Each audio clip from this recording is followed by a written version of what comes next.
Welcome to இது நம்ம பாரம்பரியம்.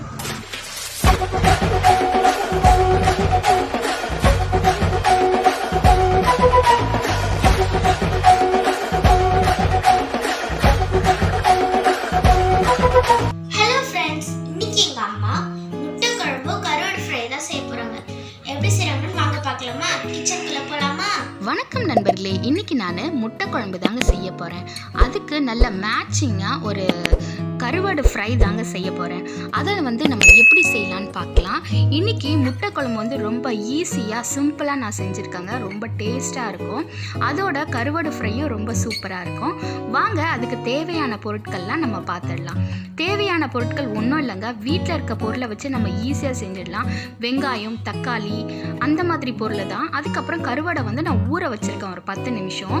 இப்போ நம்ம ஸ்டவ் ஆன் பண்ணிவிட்டு கடாயில் ஆயில் சேர்த்துட்டு ஆயில் ஹீட் ஆன பிறகு 1 ஸ்பூன் கடுகுளுத்தம்பருப்பு, 1 ஸ்பூன் சோம்பு சேர்த்துக்கலாம்.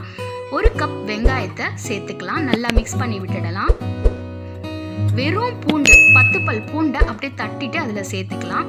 தேவையான அளவு கருவேப்பிலையும் நம்ம சேர்த்துக்கலாம். எல்லாத்தையும் சேர்த்து நல்லா மிக்ஸ் பண்ணிவிட்டு 1/4 கப் தக்காளியை சேர்த்துக்கலாம். தேவையான அளவு சால்ட் சேர்த்துக்கோங்க. 1 ஸ்பூன் மஞ்சள் தூள் சேர்த்து நல்லா பச்சை வாசனை போகிற அளவுக்கு நல்லா வதக்கி எடுத்துடலாம். வதங்கின பிறகு ஒரு 3லேருந்து 4 டேபிள் ஸ்பூன் குழம்பு மிளகாய் தூள் சேர்த்து தேவைக்கேற்ப தண்ணி ஆட் பண்ணிக்கலாம்.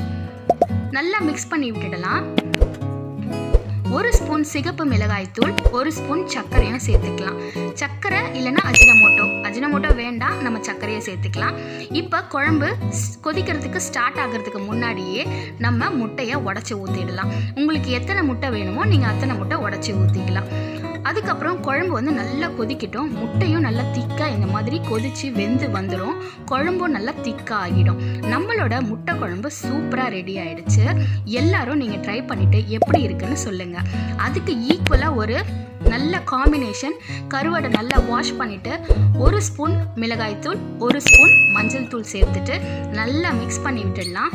இப்போ நம்ம பேனில் ஆயில் சேர்த்துட்டு ஆயில் ஹீட் ஆன பிறகு ஸ்டவ்வை சிம்மில் வச்சுட்டு நம்ம மேரினேட் பண்ண கருவாடை அதில் ஒன்றா சேர்த்துடலாம். ஸ்டவ்வை சிம்மில் வச்சே வறுத்துருங்க. ஹை ஹீட் வச்சோன்னா கருவாடை தீஞ்சிரும். சிம்லே வச்சு நம்ம கருவாடை நல்லா டீப் ஃப்ரை பண்ணிடலாம். இந்த மாதிரி 2 பக்கமும் நல்லா ப்ரௌனாக வந்த பிறகு ஸ்டவ் ஆஃப் பண்ணிடலாம். நம்மளோட முட்டை குழம்பு கருவாடு ஃப்ரை சூப்பராக ரெடி ஆகிடுச்சு. அது கூட ஒயிட் ரைஸும் நான் வடித்து வச்சுருந்தேன்.